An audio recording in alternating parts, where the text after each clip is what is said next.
LeBron James looked awfully good on the floor last night in the Lakers' first scrimmage. He played 15 minutes, all in the first half, scored 12 points, 5 assists, 3 rebounds. Lakers would lose to the Mavericks 108-104, but that clearly isn't the story. The second biggest story of the night was how well LeBron played. The even bigger story were the things that he said after the game last night. And for those, we bring in Louis Riddick this morning. Louis, good morning, and Kendrick Perkins and Malika Andrews, who was in the bubble and was there covering it last night. Malika, take it from there.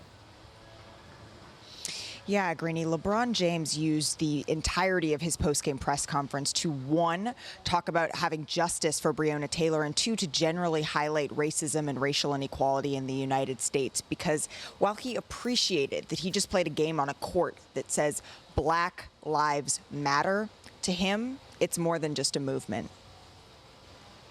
A lot of people kind of use this analogy talking about Black Lives Matter as a movement. It's not a movement. When you black, it's not a movement. It's a lifestyle. we sit here and say it's a movement, and okay, how long is this movement gonna last? Don't stop the movement. No, this is a walk of life. When you wake up and you black, that is what it is. It shouldn't be a movement. It should be a lifestyle. This is who we are, and we understand that, and we know that, for one step that someone else might have to take, or for 1 yard someone else may have to take, that we know we got to take 5 more steps, and we know we got to take 10 more yards to get to the end zone. I mean, we understand that, we know that. So, but also what makes us, as strong, makes us as powerful, it makes us so unique and unified, is that we had so much hardships in our life, either from personal experiences or loved ones, or reading history, or seeing videos, Rodney King, or just being a part of just the communities that you in, where you just racially profiled from the time you come out of the womb. So, it's not a movement. I don't like the word movement, because unfortunately in America and society, there ain't been no damn movement for us. There ain't been no movement. And gentlemen, even the few questions that he was actually asked about basketball, he redirected back to social justice. One time he was asked, you guys had a lot of energy on the bench, and it was by far the most energy that I saw out of any game that I have been to thus far. And he said, yeah, it's the same energy that we bring to holding accountable the law enforcement officers involved in Breonna Taylor's death. Right, so there he is. He's the most famous athlete probably in the entire world, making those comments last night. Louis, as you heard LeBron speaking there, I wonder what thoughts you had.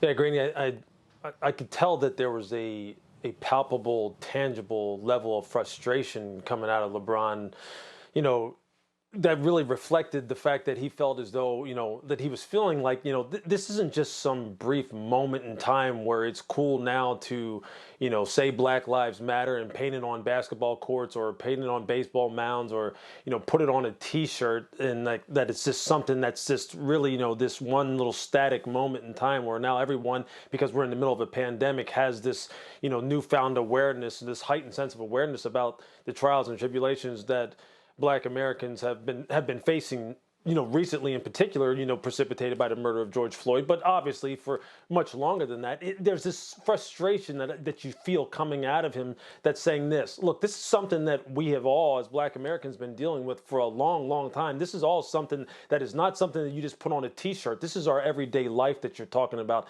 And this is something that, why are you just paying attention to it now? Why hasn't this been something that's been talked about and something has been done about it, long before this? Think back recently to 2016. Think about Colin Kaepernick, when you want to talk about how just that recently, and back in 2016, people were willing to manipulate and change the message that he was trying to get out there so as to benefit their own, I guess you could just say, racist internal feelings, and not really keep it on, on track as to what Colin was actually talking about. Those are the kind of frustrations that I believe LeBron is really talking about here, that this is much bigger than this specific little moment in time. This is something that has been happening for generations. Systemic racism has been happening for generations. It's something that you have to live with as a Black American every single day.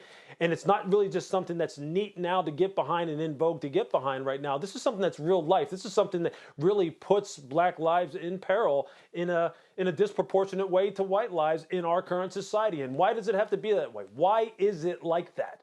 Why do we have to have movements? Why isn't equality something that's normalized? Why is this something that has to be a difficult conversation? Those are the kind of questions that I'm sure that he has in his mind, that all of us have in our minds. That why do we have to even talk about equality in terms of it being a movement? Why isn't it something that's just normal?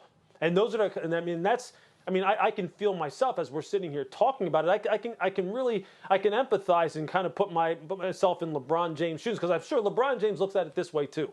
If I wasn't LeBron James, if I wasn't one of the most famous people on the planet, because of the fact that I can dribble a basketball and play the game better than maybe anybody in the history of the game, how would you look at me then? Then I'd just be another black man that someone, would treat unfairly and not treat with the kind of, equalness and the kind of fairness that I deserve. That's the kind of frustration you hear coming out of him. And that's something that people really need to sit back and think about, that, hey, we can't talk about this maybe necessarily as a move. This has to be something that now has to just change the way things are done. That's what he's looking for. That's what it sounds like to me.